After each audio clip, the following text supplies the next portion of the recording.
What I think about texting while driving? I think it's pretty damn dangerous, and I think it should be illegal in every state.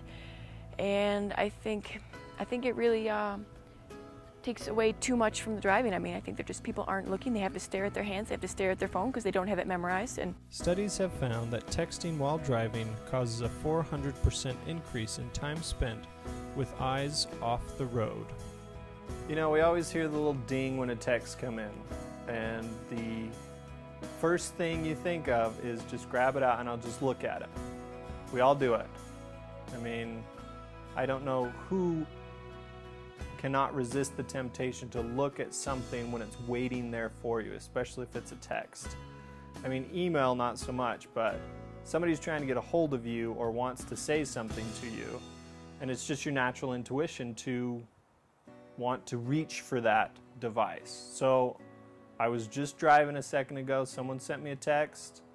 I thought to myself, should I read it now or should I wait till I get there? And I got it out and I was driving and I glanced at it and I sent a short reply while driving. And I know that's wrong. Almost 59% of all drivers between the ages of 18 and 24 are texting while driving.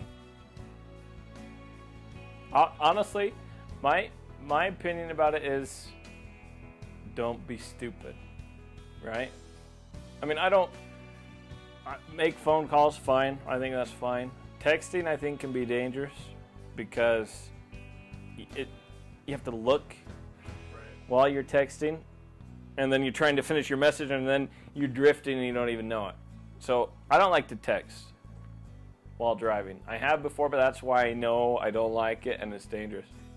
1/5 of experienced adult drivers in the United States send text messages while driving.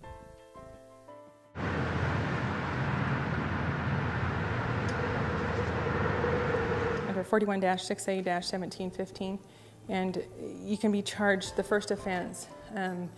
It's probably like a Class C, then it goes to a Class B depending on what you're doing. Your license can be revoked. If you do happen to kill somebody during the incident that you were texting, it actually can become a felony. I pulled over one girl who I thought was actually drunk driving, and nobody would dare pass her on the sides because she was literally going from lane, you know, in her lane, but from side to side. People would attempt to pass her and they would go back, attempt to pass her and go back.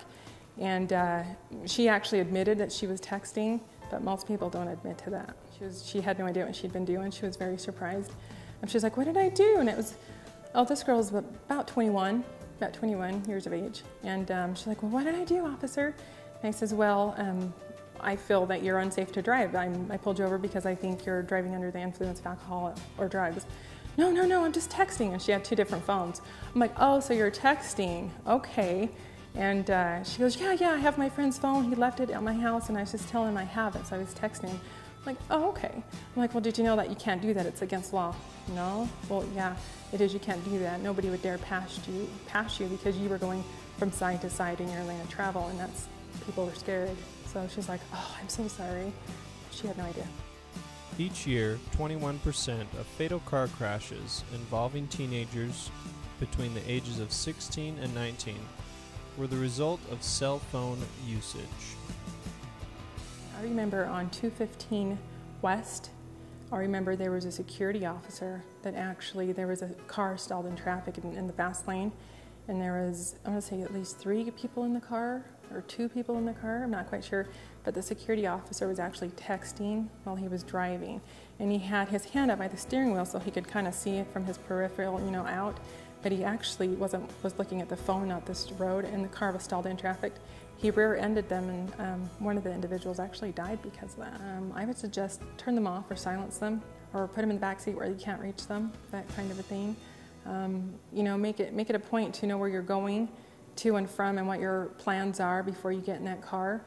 If you do have to text, you know, pull over in a safe location and do that. So. Teens say that texting is their #1 driver distraction. Texting and drunk driving are very similar. Yeah, one, you are impaired by alcohol and or drugs, whether it be illegal drugs or prescription drugs, so you are impaired by that. Your reaction time is just slower because you're not paying attention to both drunk driving and texting. Just don't text and drive at the same time, and it causes fatalities.